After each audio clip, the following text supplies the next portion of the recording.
This is the No BS Travel Advisor podcast. I'm Marcie Muensterman, and this show is for travel advisors who want to run profitable businesses, charge what they're worth, and stop following outdated bullshit advice just because someone in the industry told them that that is the way it has always been done. Each episode brings real talk, practical strategies, and real stories from fellow travel advisors, because sometimes the best way to learn is hearing how someone else figured their shit out. So let's get to it. Hey everyone, welcome to the No BS Travel Advisor podcast. I am Marcie Muensterman, and I am here today with Kristina Fox. She is the Vacay Maker. But before I introduce you to her officially, I want to remind you that I am an 18-year burnout survivor and now travel advisor coach. I say it like it is. I want you guys to always know that this is a safe space. And I love helping agents really come into their own, make more money, spending less time at their desk, really exploring the world with their clients and having a really enjoyable travel advisor career. And I'm so excited to have my colleagues, our colleagues, come and tell their stories, which is why we're all here. These women have experienced a lot in their life, and they're doing multiple things while they're being a travel advisor. And I think what's so special about Kristina is that she has, by day, a corporate career in marketing. She's a mom, and we all know being a mom alone, Kristina, is like the crazy, right? So Yes. Thank you for being here, and Welcome. Thank you for having me. yourself. Yeah, thank you so much for having me, and I love being a part of this. So a little bit about myself, building on what you said. Yes, I have a corporate career in marketing. I have two passions in life. One is definitely marketing from a corporate perspective. I am a geek when it comes to the niche that I have in marketing, and people always say I become too passionate. And then my second one is me being the Vacay Maker. So as you heard, I do have a son. I am married. I have 3 dogs, although one passed over the holidays, which was sad. No, thank Your loss. you. But yeah, there's a lot going on in my world. And quite honestly, when I took this on, when I became the Vacay Maker, it was over 2 years ago. And it was because my son went to high school, and my husband looked at me and said, you can't read 24 hours or during your downtime. You can't constantly have something in your face. Find something else to do. I said, I'm going to go become a travel advisor. Yeah, had this crazy idea and said, this is what I'm going to do. And I am so glad I did it. And I don't even know where. Well, hold on. I have a question about Sorry. No, this is how this goes. No, I try to not interrupt, but then I'm like, I'm such an interrupter. Please, Here. I'll talk. He said that you've always got your nose in a book. Like, what is your favorite book? Oh, my favorite book is a book called Emmy Lost and Found. It's by, I forgot, last name Scott. But I read lots of different books to get my mind out of it. It's really funny. Actually, I have it right here. Hold on 1 second. Yeah, tell us. A friend gave me this recently, and it says, I still read fairy tales. They're just spicy. So that's pretty much what I do. My friends obviously know you. And I don't know if you know, I have a book club. Yes. And so that's that. Wait, you have to tell me your very favorite book. I started my book club in 2016 when I moved to Tampa. It was like, I had 2 friends and I was like, hey, do you guys like to read? Do you know people? And we started this book club, and then it kind of fell apart. And I revamped it in 2022, and we've been going ever since. It's such a great way to spend a day of your month. Oh my gosh. Now we're like going out on Tuesday dinners, and and a lot of them are my clients now. Like, it took a little while, but I highly recommend. But I want to add your favorite to my list. Selfish. It's all selfish. I think a husband should be telling us to get our nose out of books. You're reading. Maybe you should do something else because you're not shuttling Harrison around, my son, as much as you used to. And that's when I was like, okay, well, what else do I like to do? I mean, I kind of went about it in college the same way when I was trying to pick a major. What am I good at? Well, I'm good at talking to people. I'm not afraid. I bartended in college because I had to pay for it on my own. And so grit, right? It's like, sitting at waiting tables in a bar is like legit, like one of their first interactions with the public at their very highest. I found out years later that somebody in my corporate world, I said, "Why did you hire me?" And he was like, "Because you were a bartender." And I was like, "What?" And he's like, "What the hell does that have to do with anything?" And he said, Wow. "Because if you are a bartender, that means number one, that you're not looking just at the myopic of what's happening right now. You've already surveyed everything that's going on.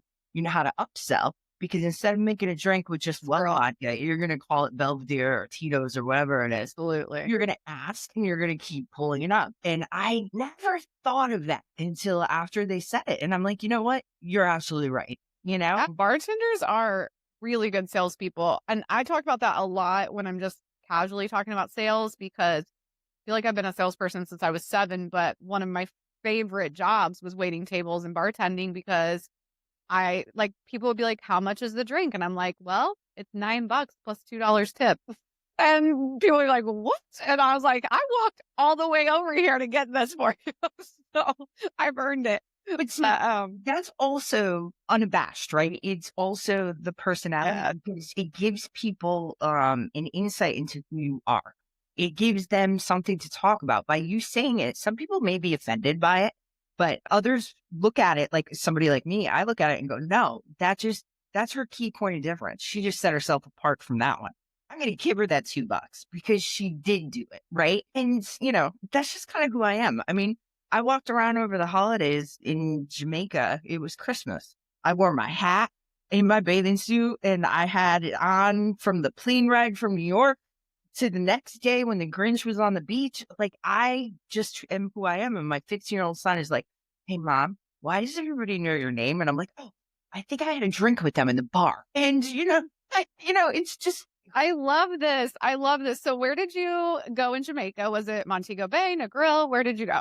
it was closer than the grill side. They just opened up the Princess Grand in. Oh, awesome. And you said the food is good. We talked about it before the call. Yeah. It was amazing. The service was And you often hear food is amazing in correlation with Jamaica. Like, I love this. Jamaica is my very favorite Caribbean island, by the way. It is. It's my number one. I go back and forth between Mexico and Jamaica. Like, when I'm in Jamaica, I'm like, "Oh, I miss Mexico." Same. But there is something special in the water in Jamaica, don't you think? Like the culture, the vibe. The vibe. I always want to sell Jamaica when somebody says, "Oh, Jamaica, I went there on a cruise once." I'm like, "Nope, no, that's not the vibe." Like, you have to get into it. Like, talk to the people who work at these 100%. and be willing to maybe explore a little off property. I think I've been 18 times and I'm going again in March. Like, I'm obsessed with it. I got married there. So every time somebody says Jamaica, I just want to thank you for going. That's what I say to everybody. I'm always like, "How do I get you to Jamaica? Because you got to feel the vibe." And I had a client last night, a potential client, who I was like, "Are you willing to go to Jamaica?" Everybody talks about the travel advisories and then they get scared. I'm like, the travel advisories have been in place since like 1972. Oh my gosh. I know. I'm like, go watch One Love with Bob Marley. Yeah.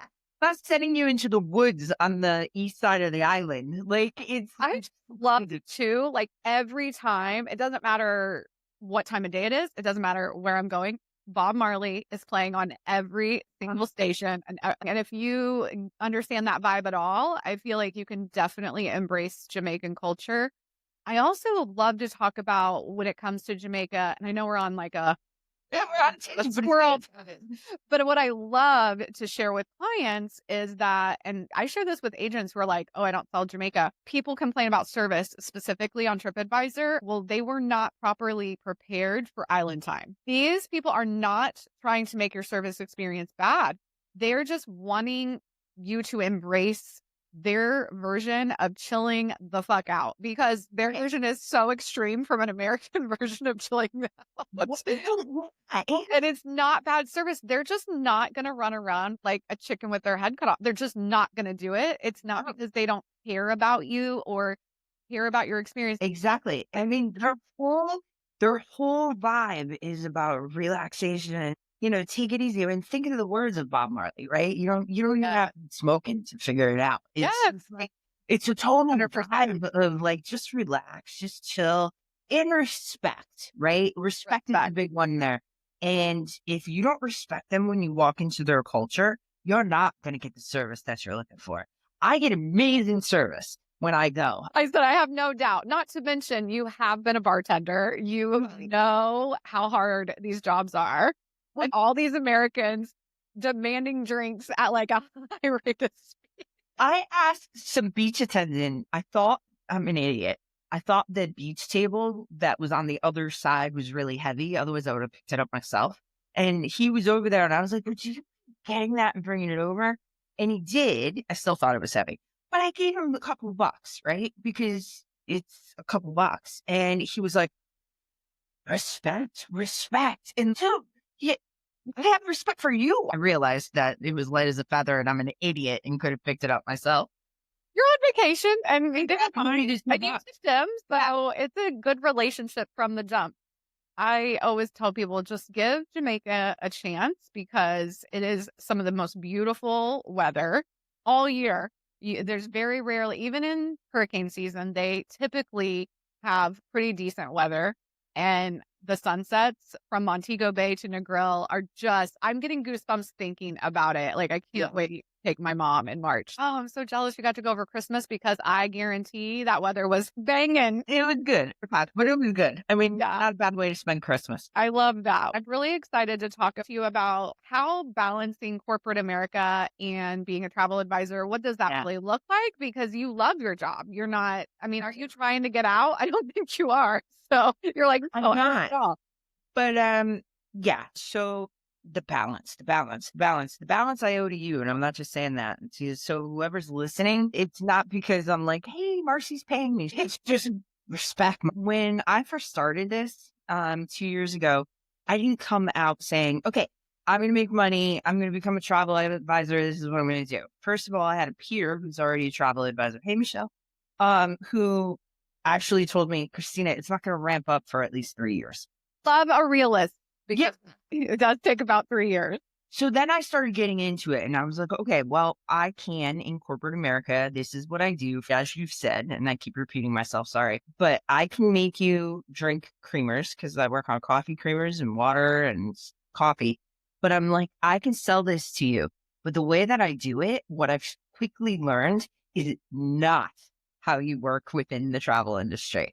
So I had to do a lot of education. I probably spent the first like 6-7 months just understanding because it was a lot of reading, maybe not a book, but I was reading other things and understanding just what I need to do. And then the question, because my husband said to me, how are you going to do this if you're not going to quit your job? And I'm like, I'm not going to quit my job. And that's, again, bringing it full circle, how I found you. I started following, the different Facebook, Maximize, and then I started. Find Maximize.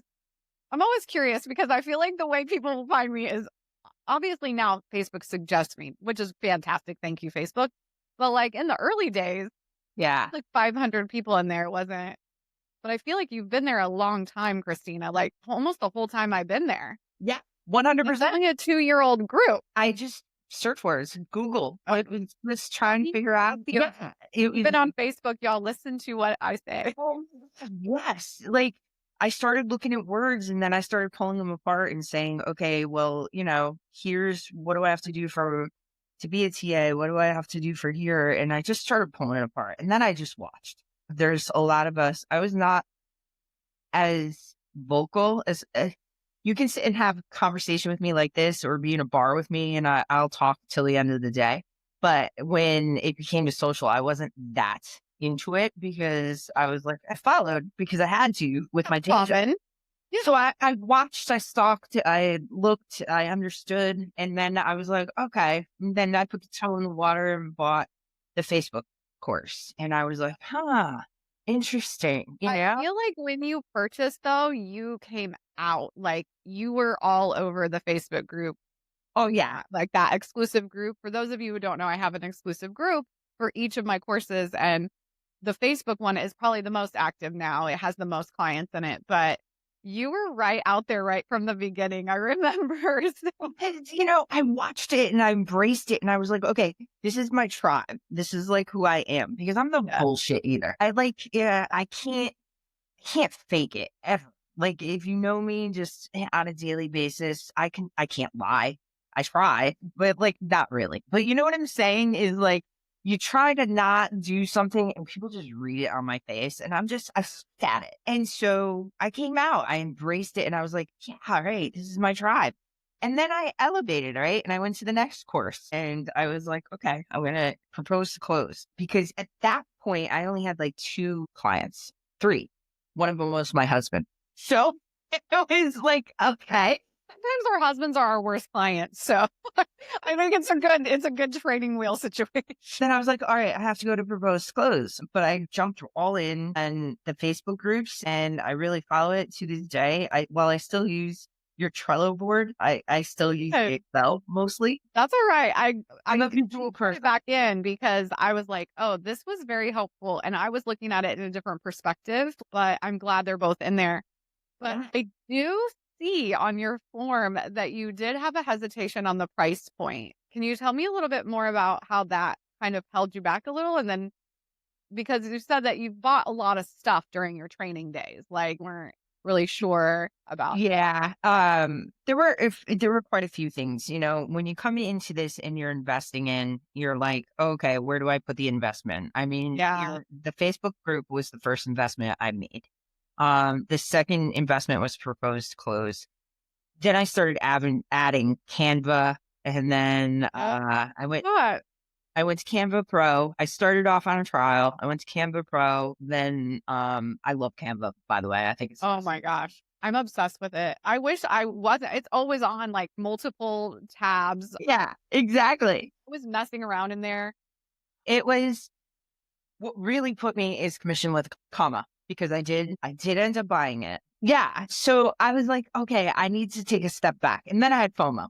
And then you extended the sale from Black Friday and it was like the last day, probably an hour. And I was like, I have to do it. I have to do it. Let me just say, I have a coach and they help me with this type of thing. And I'm often trying to explain the investment for travel advisors is a little like I have to be so conscientious. I originally was going to price it a little bit lower, but she's like, Mars, on commission with a comma pays for this for them. And it's so much stuff because she's like, you never stop adding. She really had to convince me because, and I don't want anybody to be mad about it. It's worth the money.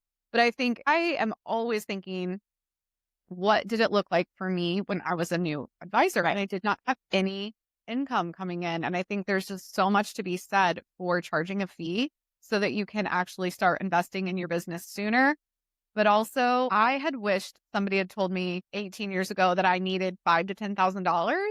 So then I could freely invest, not in my stuff necessarily, but other things. I mean, films and you get invited on certain things and you want to go, but you still have to pay. You still have like even the retreat I'm going on in March that is actually a reward that I earn is still $200 plus air. I mean, you don't have $200 plus air, which doesn't sound like very much. I'm just saying nothing's 100% free. Having $5,000 your first couple of years to quote unquote like play with it's huge. And you can, hopefully start, especially with my courses, the idea is you only have to do X amount of work to get back your ROI. Yep. I know it's an investment. And you said 2 things though, that while I make a joke about FOMO, is you said 2 things that I think are very important, and kind of go back to what I tell folks, right? Is that one, let's take that as like put a pin in that one for one quick second.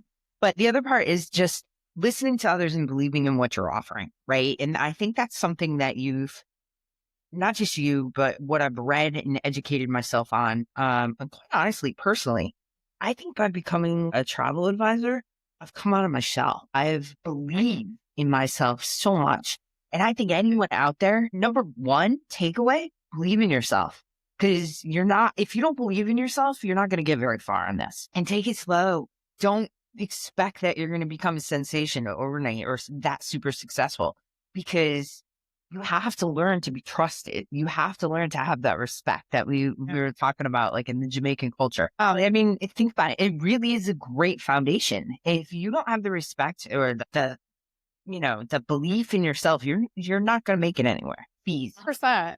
Bringing it back to what you said, yeah, I had to take a step back. I was saying, you know what, I can't afford to do this right now. Not because I didn't have the money sitting there, but I just wasn't prepared. I was spending a lot, right? All of my dues, like between my host fees, I'm part of Mexperts with Lori's amazing. I know, right? I mean, she got Person of the Year last I year, know. and then it's amazing. So again, I think I've already talked about Lori in one of my other episodes, but if you do not have Mexperts and you sell all-inclusive properties, you are missing out. So grab that. I'll put it in the show notes, but go ahead, Kristina. It was all coming together. But one of the things is fees, right? You talk to different people, they give you every conversation in their opinion, and, do you charge fees? Don't you charge fees? I didn't charge fees when I started. I didn't feel like I was deserving of it, which in hindsight, I probably should have started sooner. And like what you were saying is that it helps to build that cushion to help me invest in myself to build or invest in my business. Yes. I mean, And worth like our value of time and energy. And I always just kind of compare it to lawn care or things that we don't absolutely need. I mean, we are experts in our own business, and we're taking that time to research and give you this incredible opportunity. I do think our time is worth something, and everybody gets to decide what that is. I would say start at 150. Like, it's a nice, like, amount that it's a little skin in the game on both sides. And I'm just so excited to get started when I get a fee. Like, okay, this is going to be awesome. 100%. It's a team effort, partnership, and, it just has its faith on both sides. I feel like there's so many things besides just, oh, I get this fee, but it could take us hours and hours and hours to put together a few proposals. And especially if you're doing FIT, but even if you're not, if you're looking for that perfect property, I mean, we want to make sure that we have the hours in the day to do it. And it allows your reputation to stand up for itself, right? So while you have to believe in yourself, but you also, by going in and saying and holding to it that I have fees, and this is, I call it like you do, the concierge fee of, this is what I'm going to provide you because this is what I'm doing for you. And it sets the tone, it sets the boundaries. And then I sit back and I'm like, okay, well, you can choose to pay me or you don't. I believe in myself now. In the beginning, I was chasing every lead, and it becomes exhausting. When we're chasing that lead or chasing that sale down the DM rabbit hole, it doesn't feel like a relationship. It literally starts to feel like, oh my gosh, I am annoying this person. I don't want to be salesy. I'm just like, well, get out of the DMs then, because you're perpetuating that conversation in a place that's impersonal. And they might have sent this to 5 different people, because I know I do when I'm looking for a window washer or a lawn care provider. I'm just sending out the DMs real quick. And I always respond well to somebody who picks up the phone or texts me and gets it out of the DMs. Yeah. Give me their service information, share with me what they actually provide. Oh my God. I had this same conversation with my friend Michelle this morning, is because just in the last week, and I'm not making this shit up, I swear to God. Not. Just this past week, there were 3 things that happened. And I related back to just in the shift in mindset and the way that I've learned to set up the boundaries to do both of the things that I love. But one was, I got put out on, my name got put out there in one of the community boards, Facebook boards, which I love. And I can, I'll respond back and just be like, hey, I'm happy to help. Or, I used to respond back and say, I'm happy to help. Here's my Facebook group kind of thing. And then 20 other people would jump over the top of it and be like, oh, a travel agent in town and, everything else. And I'm like, okay, I got over that. I'm not going to fight with you over this. I live in the tri-state area. There's enough people out here. I have a reputation in my town now. You want to fight over that? Go fight over it. I don't have time for that bullshit. And then, so that was number 1. That happened. And it was the first time that I actually sat back and was like, you know what? I'm not really going to respond on that one. second thing that happened is that I got a DM on Facebook literally 2 days ago. And somebody's like, hey, your name came up and I would love to talk to you about a trip to England. And I'm like, okay. And they were like, well, specifically about transportation. And I wrote back very nicely. And I said, I don't do just transportation. This is how I work. And then I also added in very nicely emojis, 'cause I like emojis. I'm a girly girl, but I wrote back and just said that I also charge a planning fee and this and that and the other thing. And they wrote back and said, I wasn't sure how to work with a travel advisor and I didn't know about this. Let me talk to my wife and I'll get back to you. And I was like, okay, like you're kicking tires and I'm not going to go through it and I'm good. Let's release. I gave you my calendar link. I told you about my Facebook. I don't know where you found me. That's cool. I charge a fee. If you want to walk away, walk away. And then the third thing was that the power of social media. A friend of mine does run a mommy blog or a mommy Facebook group in one of the local towns. And somebody was looking for a travel agent. So she put my name out there and she said, this just yesterday morning, and said, Kristina just booked a trip for us for Antigua for spring break. I highly recommend her. So she texted me to tell me to do that. I went to go respond. Before I could even respond, the author had already looked me up. So, and I had just recently pinged, like, hey, here's my Facebook group. We celebrated over a year, blah, blah, blah, blah. I just pinned that on my personal page. She already joined. Oh, wait, guys, hold on. We're going to pause. Her celebration of her year onto her personal page at the very top of her timeline, which I assume was a public post. Yep. Right. I pinned it up there. And so this woman already looked me up, already joined my group, like and then started DMing me. And I'm like, whoa. And then, because I learned my lesson yesterday, because this is a process of learning, right? Everything that we're doing from the day I started till today, I learn every day. And if I'm not willing to learn, then I'm not going to be successful. And one of the things was that she immediately went on my Calendly, and booked something for last night. And that's when what I learned is I don't like same day appointments. So never set that up. Oh my God, that's so funny. I don't either, but sometimes it's okay if I control it from the DM. But like, if it's like, oh, they just snag something and you're like, yeah, I'm not prepared. Exactly. She did it for like 5 o'clock yesterday. And I was like, oh my God, that's so I was fine. It all worked out. And, I went through the whole thing. And right now I'm just waiting for her to pay the fee. And here's the funnier part. Sorry, I'm all over the place. About the fee, going back to the fee, I was charging, like it was a family, 4 adults going to an all-inclusive. And as I admitted to you, I started in September. And my fee changes for adults, 40s and 50s, celebrating dad's 80th birthday. And I know all-inclusives in the Caribbean like the back of my hand. So I was like, well, my planning fee is going to be like $200. The look on her face, this is the second time in the last month.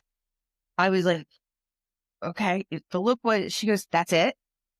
For everything that you're going to provide, that's it? And I'm like, and I said to her, yes, look, and I told her the truth. I didn't start planning fees. I didn't believe in it. I'm very transparent. And you're the second one who's apparently I need to up my fees. And so I've learned. Every single time somebody has said that to me, I increase my fee. Yeah. So going forward, I'm increasing my fee because good for you. Learning, right? And we're not saying, blow it out, but you are providing high levels of white glove service. I know you do because we've talked about this and I know that that's very important to you in your business. And that is valuable, that extra care. And we're not saying that people who don't charge fees don't provide it, but it comes at I just believe my service is just so elevated. And it gives me permission to be up in their business. Like I love to text while you're on vacation and people are like, they don't want to be bothered. And I was like, well, they know in advance. I mean, it's part of the experience that you're going to get with me. I love that she saw your value. She appreciated you and she was up in your stuff like right away. It's like, wow. And I ended up just from putting that out there. And here's another tip, by putting it pinned and putting it out there, somebody else joined my group yesterday too. Absolutely. They found me, they looked at my page, and then they went. And I also put it on my business Facebook page, which I only use as a billboard. Very rarely do I even post, but just I kind of put it out there so I keep it active. But that's where it was, little by little, right? Little by little. And I think what you're saying here is, first of all, congratulations. Like, it's amazing to, if you put a little bit of effort, I always say it's a percentage of your time in marketing, right? And you know that with your day job. But I think when it comes to the social media side, the more consistent you're willing to show up, those Pied Pipers, I hate that word. I say that every episode, but it really is a thing. Yeah. Just having that support. But a lot of people are like, oh, I don't want to be included on those Facebook posts. But the thing about it is, guys, is that when somebody tags you, you don't even need to speak directly to the original poster. You have to think about your aligned client, who you're attracting, and what they would want to hear from you on this thread. I just always encourage you guys to give a little bit of advice, add a little bit of value to the conversation. Don't just say, I can help you, right? Or, oh, let me know if I can help, or I'll shoot you a DM. Don't give yourself permission to roll up like that, but do give yourself permission to say something valuable, a tip perhaps about what they've asked. The other day I was tagged on Facebook by a really good friend of mine, and all it said was, I'm looking for a travel agent in the area. And of course there's dozens, and I know most of them. They're part of my community. And I got tagged by the admin of the group, and I love her. And I just said, hey, thanks for the tag, Jen. Depending on where you're going, I would be interested in chatting with you. Here is the link to my group. But just keep in mind that we're all probably experts in different things. So I kind of like talked about all of us. So definitely check all of us out and see who you get to know the best. I really think it's important that we just give each other that space to breathe on those posts too, because I'm not trying to book anything I don't want to book. And I'm really shifting my niche right now. So even if I used to do it, Jen probably wouldn't know that I'm now shifting unless I tell her. So I did post it on there. I said, my niche is, I'm starting to specialize in high-end luxury Italy. This person did not join the group. However, 3 other people from my community did join the group. Yes. Right? So it's not just, I'm not even trying to get the business from the original post. I am just educating anyone reading this post on what I do. And that's really what I coach to you guys. But I'm really encouraged by the pinned personal post too, because you're celebrating yourself, which we just don't do enough. Women just, No, we don't. we're horrible at it. We are horrible. And even, oh my gosh, I don't know if you saw my post yesterday. I celebrated the fact that I'm completely independent now. I have my own agency, which is insane. But I didn't expect that response of, I think I have like over 100 congratulation comments. And that wasn't even really, I wasn't posting it for that, but it made me feel so happy that even though I've been doing this for so long, there is this always a level up that you can go. 100%. They were like so happy for me. And I was like, I'm happy for me too. And I didn't even realize how happy I was. No. And so That was the amazing part. and then you should. Yes. Journey that I found just in doing this. Yes, I love travel. I love helping people plan. Yes. And I'm sure, I mean, you're the same. My friend Michelle is, Lori, like there's so many people in our community where the same thing, right? But it's that journey of believing in yourself and what you're learning and how you're going. It's from a personal growth perspective, not just a monetary perspective, is the way that I look at it, right? Is that, sure, do I like the money? Oh, yeah, like who doesn't? And yeah, I'm very fortunate that I have a full-time job. I don't have to, but I do. My husband's constantly trying to get me to retire. And I'm like, I'm not at the age to retire yet. I mean, I guess I could, but I don't want to. And he's like, but you could do, the Vacay Maker. And I'm like, but I don't want to. Like, I like both right now. And eventually, but I also think I have so much to learn still. So it's been 2 years and there's so much I talked to you about. I did this and this happened, and I'm like, oh, okay, Oh my gosh. I mean, you could literally try to learn every single nook and cranny of the world and never get through it in your lifetime. If you're not still learning as a travel advisor every day, I do think you're doing it wrong. because 100% agree. it does not matter if you've been here 2 years, 12 years, 25 years. And we all know those agents that have been around forever, but I know that they're still learning. I talk to them. And the biggest thing, the biggest takeaway I always take away from those conversations is that they're very open to learning. And I especially love it when they're opening to learning from me, because I am teaching kind of different ideas. And I love it when you have that open mind, because it also means there's so much room for pivoting and making decisions that make more sense for your business, your lifestyle. And I think you're a testament too to that full-time day job worker who thinks, oh, I can't tell anyone that I have a day job, or I have to work certain hours. I have to work through my lunch break. And it's like, well, Yeah. you don't get to do that. You get to pick your hours. Where's that? Yeah. Yeah, I your weekends, or what are you doing over there? Not working too much, I hope, but what do you Not at all. I set it all up. So, based on the boundaries and the learnings that you provided of saying, you know what? So here's my calendar. I will take consultation calls from 5 to 7 p.m. and days a week? it varies depending on what I have going on in my personal life. I love it. Work life, professional life, because I do travel a lot. I was just going to ask, do you have to travel for your day job? I do. Wow. You are really the juggling master. Yeah. And so I'll go in and change it on a weekly basis of saying, all right, this is what I'm doing. I'll put it out into my Facebook group and saying, here's when I'm available if you want me. I will spend consultation calls 2 hours on the weekend, Saturday and Sunday. I only put it on there for like 10 to 12.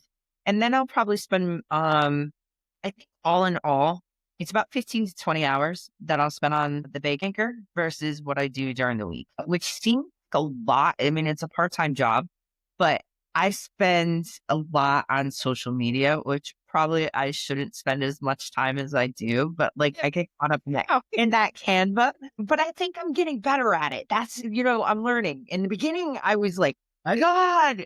And I was spending every Saturday and Sunday most of the day doing it. And now I'm not. So now, I plan it out a week in advance. If I go 2 weeks, yay, It gets, it gets easier.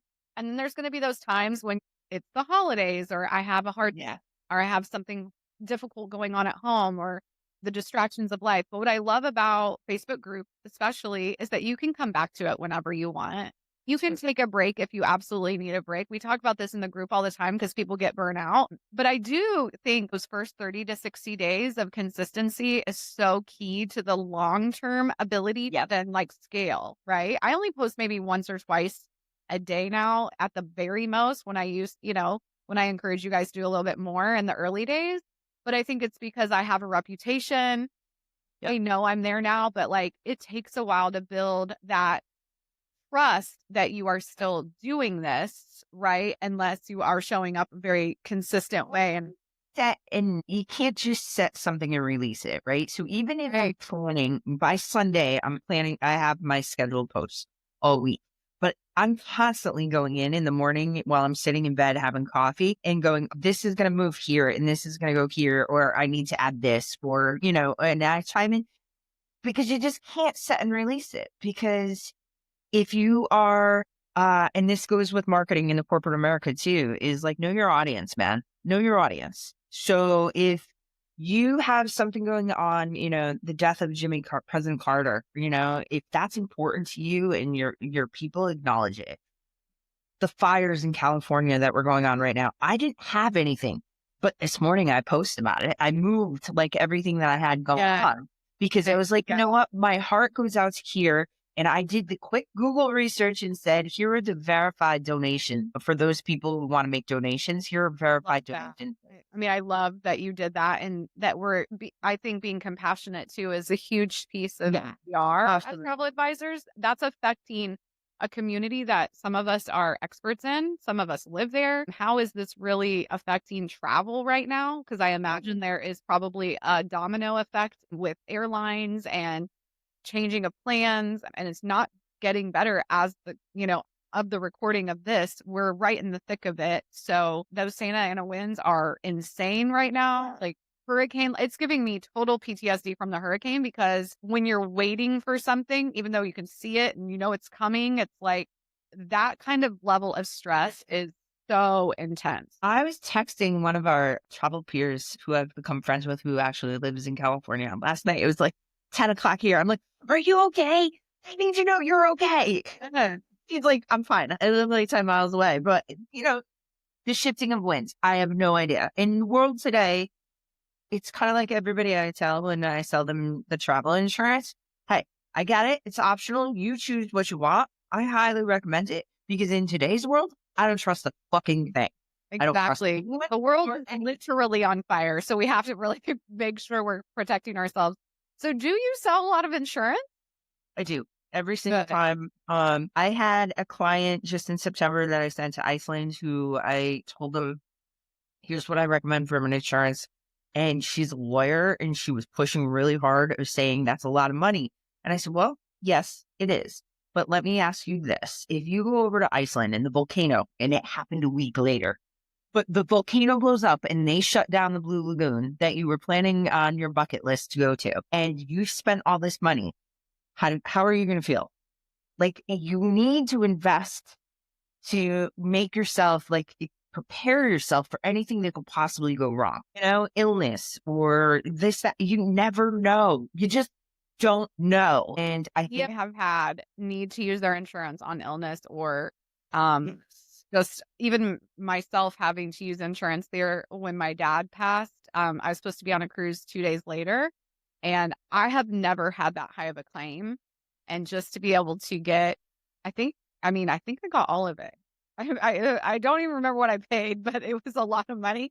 And I just remember getting that refund back in my account and just realizing I'm going to be able to take my cruise now. Like, having that insurance, and yes, you have to file some paperwork, but oh my gosh. And I learned another lesson with insurance. I got stuck in that American Airlines. I was literally sitting on the tarmac in JFK. I was supposed to take off. When they got down, what was it? It was like their system crashed on. Yes, the system crashed, so there was no ticketing or being able to label all of the luggage. So they grounded all the flights in the U.S. And I literally just boarded a plane in JFK on New Year's or Christmas Eve. It was Christmas We were Eve. supposed to leave at 7:15 in the morning. I didn't get off the tarmac. We didn't fly. I would have landed in Jamaica before we. Wow. We didn't take off until noon. They only gave us 1 cup of water. But here's the kicker. You know what I learned from that? Get it together. You know what I learned from it? Because I always do insurance, but this particular one, I said, I'm not going to go the high-end insurance. I'm just going to go the middle or the basic insurance. And now I don't get anything because it was a 6-hour international. And they literally pulled out of the gate 5 hours and 45 minutes. So there's nothing I can do. Now, if you choose the right policy, if I chose with what I normally do, it would have been a 4-hour international. Okay. And I would have some topics now, but like, have you thought about doing a claim through AA directly without the insurance and just see? Because I try. I haven't gone that far yet. I am going to. I just have file it, girl. Just see, because if nothing else, they might give you like more points, or I've gotten anywhere from like $99 to like a couple $100. You just never know what AA's personal policy on and who you might get on the other end of that. As far as I have to call them. That perfect customer service person who's like, I totally feel this in my gut and in my bones. And I feel like I've pulled off some miracles getting money back from different airlines that, if you don't ask, they are just going to ignore you. But it's on my time, but I haven't gotten there yet. Extra tip. You don't know. Express, because I booked it via Platinum and my Platinum card. And I called them and told them to go fight it. And you know what they did? They just sent a letter to them saying on my behalf, telling them of the issues. And American Airlines sends me a note and it's like, thanks for your feedback. I'm like, yeah, thanks for my feedback. Maybe what they'll say again, but yeah, I'm like, so anyway, that's what I'll call them. Okay, y'all, let's pause for a quick break. I know you want to be the best travel advisor that you can be. And if you're tired of being one and done booking engine and ready to build a business rooted in loyalty and referrals and providing the best white glove concierge care, From Close to Home is the course for you. You will develop a workflow that keeps you in control of your time and service the hell out of your reservations after the deposit is placed. You'll never miss a final payment again. You'll continue to connect with your clients between the deposit and their descent home. You will master that post-booking client care in ways you never thought imaginable. Learn how to VIP your clients that allows them to feel so special without breaking the bank of your business. You will sell more insurance. You will upsell them throughout the experience, build those relationships, all while setting boundaries. There is no 24/7 here. You'll learn to manage hiccups like a pro, and you'll have the confidence to follow up with them after they return and encourage them to rebook for next year. Stop chasing new leads and start creating raving, loyal fans who never want to travel without you and refer you to everyone they know. Head to my website to grab From Close to Home. And don't forget to check the show notes for an exclusive coupon code. Okay, now back to the pod. Anyway, this is good. I love talking about the business of travel. I mean, it makes me so happy. But I love too that like agents are taking themselves seriously. Whether you are part-time or, and I say this fluidly, that I consider myself a part-time travel advisor, but I make full-time money.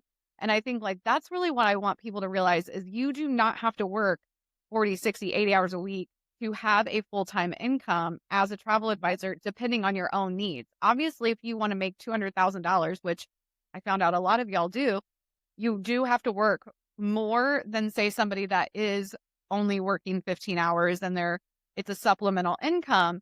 But I think what is so powerful about all of us is whether we work 15 hours or 45 hours. Yeah. If you're taking yourself seriously, if you are putting yourself out there as a professional, if you're excited about your business and talking about your business and pinning it to the top of your page, and you're willing to give 10% of your hours that you work to marketing. One of the things that you say in first class is that if you're scrolling, you have time to answer. Oh yeah, you have time to scroll, you have time to post. Yes. And it's yes, I'm not there. I'm scrolling, and then all of a sudden it's like little Marcie sitting over here going, "Hey, why aren't you responding? Why didn't you just respond to that?" And then I'm like, "Son of a bitch!" And then I go back and I read it. Someone now who literally lives in my groups because they have gotten so big and there's so much conversation, and I'm like, I can't just scroll. I have to respond to all these, and that's how I get kicked off sometimes. It's because I'm responding to. You have to look at it as an opportunity to serve. And if it's time to just be like death scrolling or what are they, doom scrolling, they call it. I don't know who these people are. Here's my tip. If you're following the news, if you're following other travel influencers or other travel advisors who are posting news or something cool and fun, and I'm not saying, steal it word for word or anything, but like sometimes I just see the news, like the fire. I saw it right away on Instagram and I'm like, screenshot, put it in my group. Because it doesn't take very long. And I get it that a lot of people's brains don't immediately do that. But if you can train your brain to be looking for content while you're scrolling content, you don't have to recreate the wheel. You can give credit where credit is due. Maybe you do borrow something from another advisor, just tag the advisor or say, one of my colleagues posted this. She's amazing. And I just wanted to share it with you as well. And that's why I think when people say, I just don't know what to post, it's like, well, I do give you 150 ideas, but also there is always travel news. Google top 3 travel news articles for January 9th, and it's going to pull up the fires in California, and it's going to pull up that American Airlines shut. It's going to pull up something. Take advantage of the education, the webinars, and the newsletters that are out. Right? So, yes, I get a lot of different travel mags, or my husband constantly sees them, and some of them are piled up upstairs when they come in, and he's like, "Do you even read these?" I'm like, "I do, but I don't read them as soon as they come in. I leave them, and then I read them as I'm drinking coffee or whatever that is going on, and I'll take something from there." Or here's another tip: set up your Google where it will schedule and it will pull it down any kind of travel news that is there. you can actually filter that and get it just fed to you. My problem is that I do all of this and then I forget where I filed it, and then I have to go back and be like, yeah, it was a perfect. It's not. It was a perfect thing. All right, girl. Let's talk about this. What is going on with you for 2025? I just want to hear, what are your plans? What are you excited about? it's really making sure that I continue to invest in myself. I continue to grow my clientele and my reputation because, I think just like my friend Michelle said in the beginning, it takes 3 years. And since I'm in year 2, it's kind of like, all right, what's next? How many different people can I add from a client perspective? I don't need to kill it and break bank or anything like that, but try different things. Like reputation is, I finally got out of my own way and launched a newsletter. I'm going to send it out to the emails that were taken in from my Facebook groups or potential clients or whoever I interacted with. I love that you added, you learned this skill. Exactly. Then you decided, I'm going to add this. And that's what I always tell people about marketing is, like, do one thing at a time and give it some time before assuming it doesn't work. First of all, Yeah, you exactly. almost give it a whole year before you even really know the statistics. I don't care what the last 28 days say. And then secondly, when you are ready, when you have kind of mastered this marketing skill, adding a new skill. And I know you're probably pretty good at a newsletter. I was like, okay, I'm going to do this. And you know what? I'm super proud. I only had 52 emails of a group of 188, but 52 emails is great. And over 50% opened it and nobody unsubscribed, which Winning. yes. So I'm like, okay, I'm going to keep doing that on a monthly basis. My next goal is I'm going to try and tackle Instagram. I'm not really 100% in love with the idea of Is my personal health. yeah. It really is. And you know what though? It's a mindset thing. Okay. Yeah. So there are certain things about Instagram I personally love and enjoy, but like I definitely I prefer a private, more like intimate space, which is why I build my groups and why I believe in my groups and why I think everybody should have a group. But there is something to be said for you being on Instagram and all the travel advisors being on Instagram. So I was like, I know I have to go there, figure it out. It's coming. Teaching myself through it and having a coach has really allowed me to like, okay, Marcie, open up your mind, do what you tell your clients to do, try it and see what happens. And I have grown to 4,300 followers in 2 years. I argue that it didn't work. Like know everything, but I know that consistency of showing up at least 3 or 4 times a week, right? There were days when I was showing up twice a day, and now sometimes it's once a day and sometimes it's twice a week. But again, I was able to build up enough consistency that first full year. Thank you, Miranda. She's amazing. Anyway, her whole vibe. She is. I do follow her. Yes, I'm obsessed with her. I mean, she is my coach and my business manager and things. So I'm bought in to that. But she's so great with the travel advisors, kind of understanding them from learning from me, like just understanding what you guys need, which I love. And so it's like anything to make lives easier. And I don't think we should be spending thousands and thousands of dollars, but sometimes you have to invest a little to get yourself going. The beauty of social media and the beauty of the whole thing is you can start this for free. I didn't need Canva. Now, I had a little bit of a step up because I use PowerPoint for decks and everything that I do. Yeah. So I knew how to manipulate. Yeah. So I didn't need Canva right away. And I was piecing stuff together or I was borrowing stuff. But like the first 6 months, I go back and I look at it and I was like, oh, that wasn't really polished. But I don't need to be polished, And now I have fun in the Canva world because I have fun with Canva. But it's like you don't need to invest in social media. What you need to invest is in the education to understand how you're using those, right? I went out this summer and was like, I'm going to learn TikTok. I'm not going to learn TikTok. And I mean, I use it, but I'm saying for travel, I didn't have time over this. I'm trying to. And, I made these videos. If you look up my TikTok, there's 2 horrible little videos of me in an Aperol spritz but it was like, okay, I tried. And then I was like, you know what? I don't have the time for this. So I backed off. I'll re-engage. I'm going to take it baby steps, right? You're doing your newsletter first. Understand I had not a potential client. I ran into a family of 14 that goes away every holiday, and they asked for my business card, and I gave it to them. But they asked for it while I was sitting in a pool, and I didn't have anything on me. So I went back up to him. My husband kept saying, "Are you going to give it to him? That's a good one. That's a good one." Are you going to give him your card? I was like, "Yes, leave me alone." Right.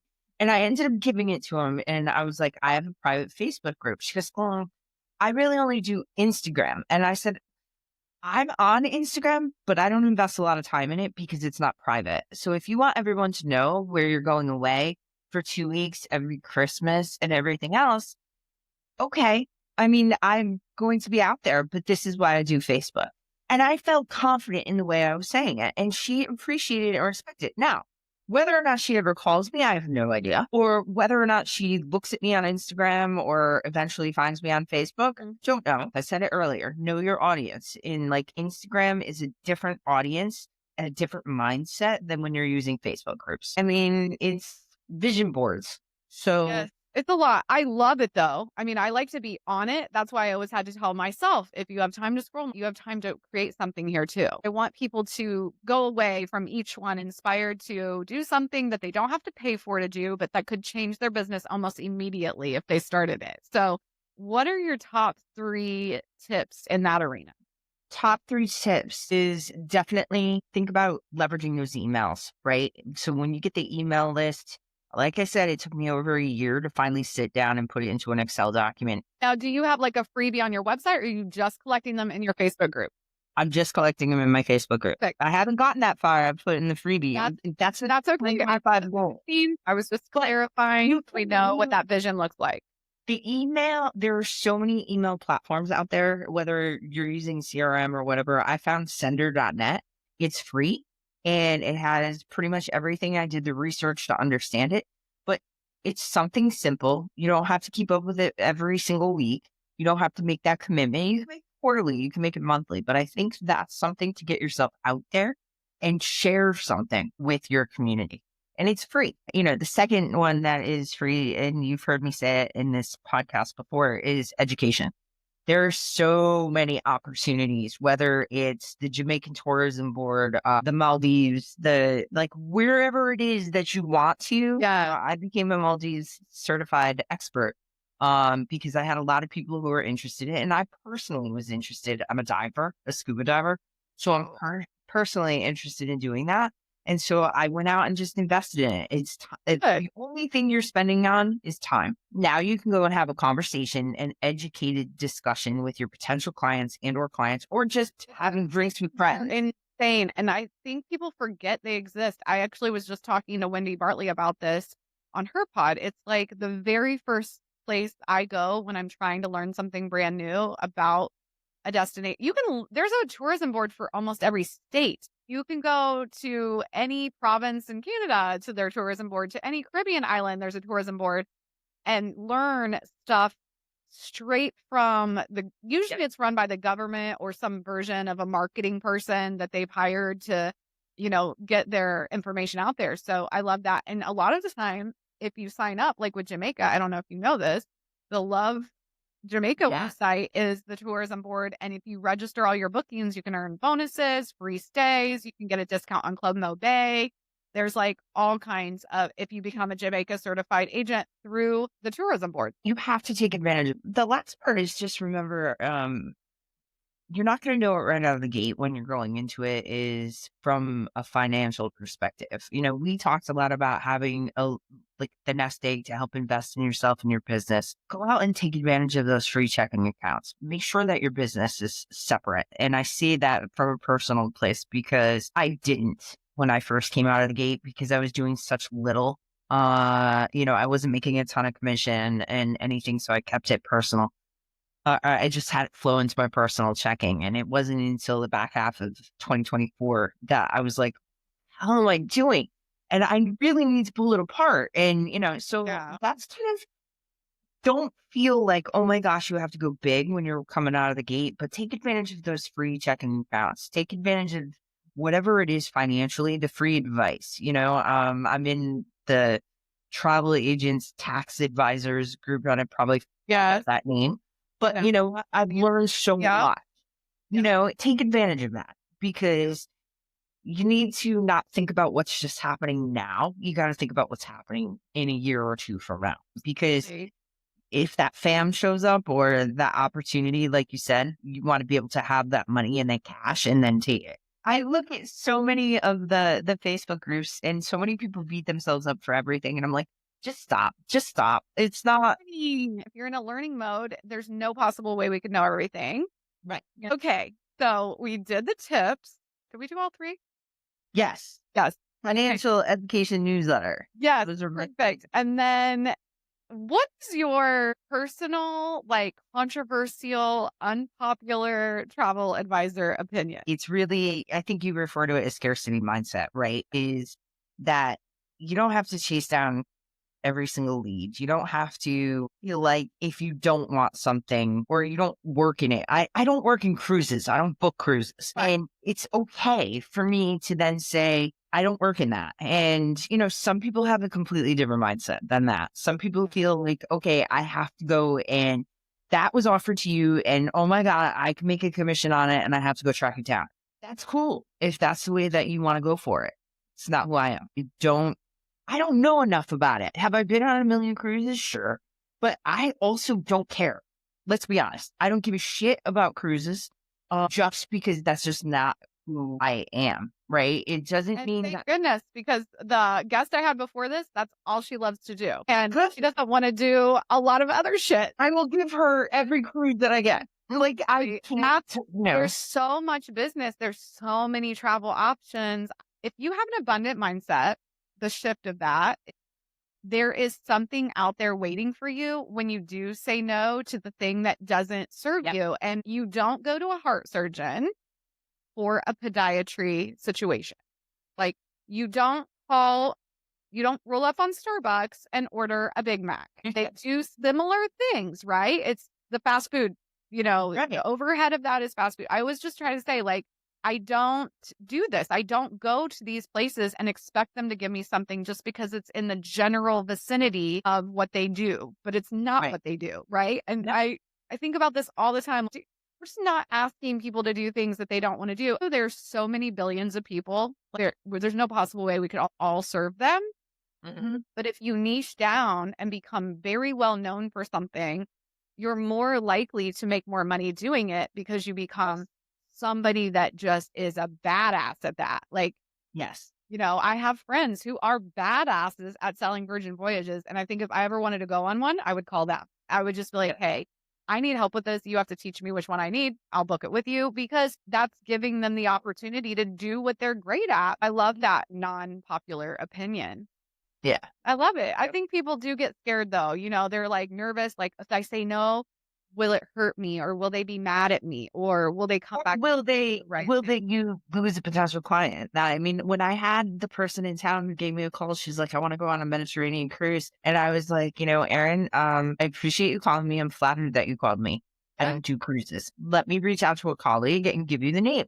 And so I talked to a bunch of people and found a colleague and recommended somebody. And then I followed up with Erin a week later and said, did it work out? And I was honest with her. I was like, there's so much involved. You want an expert in that. And I'm not an expert in it. Can I book it? Sure.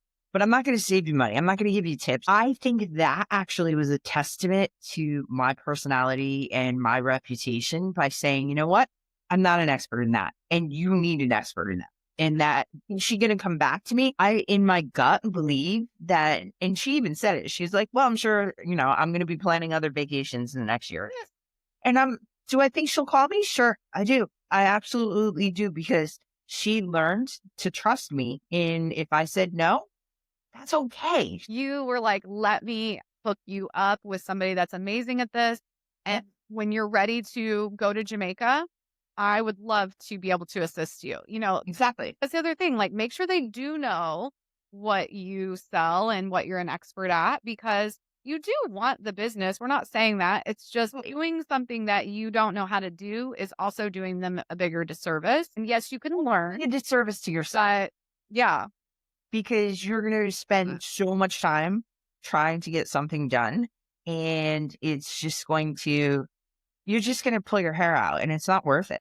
Well, I just want to say it has been like, I mean, we could be on here for 5 hours, but Yeah. I really am so excited we got this opportunity to chat and learn about your business. And I have no doubt you are inspiring so many people who's listening. But thank you so much. No, thank you for everything. Thank you for putting me on the right path. Thank you for the engagement. Thank you for the conversation, and definitely thank you for the full no bullshit transparency. And I mean that from the bottom of my heart, because there's so much out there of where it is all bullshit. And I love that fact that you're saying it's no bullshit, because smoke and mirrors, baby, is a lot of what I deal with on a daily basis. And it's just be yourself, be your authentic self. It'll get you further in life.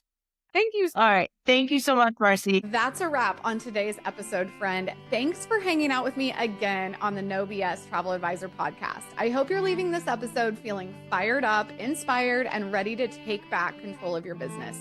And let's be honest, your fucking life. If today's episode hit home, do me a favor and share it with your fellow travel advisors who need to hear this. And don't forget to leave a review.